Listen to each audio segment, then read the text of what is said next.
नमस्कार, आप देख रहे हैं आनंद टीवी नेशनल। मैं हूं आपके साथ प्रज्ञा पांडे।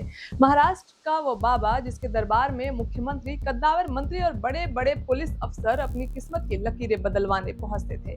खुद को कैप्टन कहने वाला यह शख्स रसूखदारों के बीच जितना पूजनीय था, बंद कमरों के पीछे उतना ही घिनौना। क्या आप यकीन करेंगे कि इस बाबा के दरबार से 38 विधायकों द्वारा अपनी चौथी उंगली काटने का दावा सामने आया है, जिसे सत्ता बदलने का टोटका बताया गया। हैरानी की बात यह है कि इस बाबा के पतन की कहानी उसी पुलिस स्टेशन से शुरू हुई जहां वो खुद मदद मांगने पहुंचा था। 29 दिसंबर 2025 अशोक खरात उर्फ कैप्टन बाबा नासिक के पुलिस स्टेशन पहुंचा और आरोप लगाया कि कुछ लोग उसके आपत्तिजनक वीडियो के जरिए उसे ब्लैकमेल कर रहे हैं और 5 करोड़ रुपए मांग रहे हैं। लेकिन यहाँ पासा पलट गया। जांच में पुलिस को शक हुआ कि मामला ब्लैकमेलिंग का नहीं बल्कि बाबा के अपने काले कारनामों का है। 13 मार्च 2026 को आईपीएस तेजस्विनी सतपुते के नेतृत्व में एसआईटी का गठन हुआ और यहीं से कैप्टन बाबा का किला ढहना शुरू हुआ। 17 मार्च 2026 एक 35 साल की महिला हिम्मत जुटाकर सामने आई। उसने आरोप लगाया कि 2022 से 2025 के बीच बाबा ने उसका लगातार शोषण किया। 18 मार्च को पुलिस ने अशोक खरात को गिरफ्तार कर लिया, लेकिन असली विस्फोट हुआ 22 मार्च को। इस पूरे साम्राज्य का सच सामने आया, उसके अपने ही सबसे भरोसेमंद आदमी की वजह से। नीरज जाधव, कैप्टन बाबा का पूर्व कर्मचारी, वो शख्स जिसने सालों तक इस बाबा के साथ काम किया, लेकिन जब बाबा की नजर उसके अपने घर तक पहुंच गई तो उसकी पत्नी तक, तब एक पति ने चुप रहने के बजाय बगावत करने का फैसला किया। बताया जाता है कि बाबा ने समस्या का समाधान देने के नाम पर नीरज की पत्नी को भी अपने जाल में फंसाया। डर, अंधविश्वास और झूठे वादों के सहारे उसका शोषण किया। 22 मार्च 2026 नीरज यादव सीधे पुलिस के पास पहुंचा और अपने साथ लेकर गया वो सबूत जिसने पूरे सिस्टम को हिला दिया। बाबा के केबिन में लगे स्पाई कैमरे, 100 से ज्यादा सीक्रेट वीडियो और उनमें से 58 ऐसे वीडियो जिन्हें देखकर पुलिस के भी होश उड़ गए।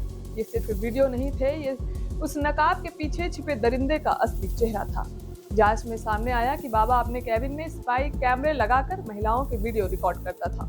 पुलिस को 58 ऐसे वीडियो मिले जिनमें वह महिलाओं को नशीला काढ़ा पिलाकर उनके साथ दरिंदगी करता नजर आया है। एक वीडियो में तो वह महिला को अपमानजनक हरकत करने के लिए मजबूर करता भी दिख रहा है। पीड़ित महिलाओं में से एक ने बताया कि वह साल 2019 में अपनी शादी की समस्या लेकर बाबा के पास गई थी। बाबा ने उसे चमत्कारी लॉकेट दिया और चेतावनी दी कि इसे कभी मत उतारना। जब उसने एक बार लॉकेट उतारा, संयोग से उसकी शादी टूट गई। यहीं से शुरू हुआ अंधविश्वास और फिर शोषण का सिलसिला। बाबा ने नशीला काढ़ा पिलाकर उसका रेप किया और फिर पति की मौत का डर दिखाकर उसे सालों तक ब्लैकमेल करता रहा। अशोक खरात नासिक के एक छोटे से गांव का रहने वाला, सिर्फ 8वीं पास, लेकिन उसने खुद को कैप्टन बताकर एक अलग पहचान बनाई।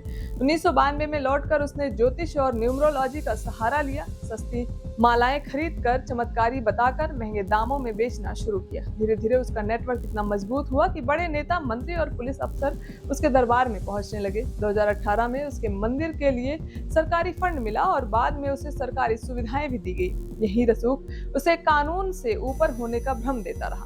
जांच की आंच महाराष्ट्र महिला आयोग तक पहुंची। अध्यक्ष रूपाली चाकड़कर को इस्तीफा देना पड़ा। विधायक जितेंद्र ने दावा किया कि 38 विधायकों ने उंगली काट कर टोटका किया। संजय राउत ने तो यहाँ तक कहा कि सत्ता के लिए बलि तक दी गई। सबसे खौफनाक खुलासा तब हुआ जब बाबा के घर से एक लोडेड रिवाल्वर मिली जिसमें 5 गोलियां गायब थी। सरकारी वकील ने कोर्ट में आशंका जताई है कि यह मामला नरबली से भी जुड़ा हो सकता है। आज अशोक खरात उर्फ कैप्टन बाबा सलाखों के पीछे है। उस पर रेप, धोखाधड़ी और काला जादू विरोधी कानून के तहत केस दर्ज है। लेकिन इस पूरी कहानी का सबसे बड़ा सबक यही है, जब अंधविश्वास और सत्ता का मेल होता है तो सबसे ज्यादा नुकसान उन मासूम लोगों का होता है जो भरोसा करके वहां जाते हैं। इसलिए सावधान रहें। फिलहाल के लिए इतना ही। खबरों के अपडेट्स के लिए जुड़े रहें आनंद टीवी नेशनल के साथ।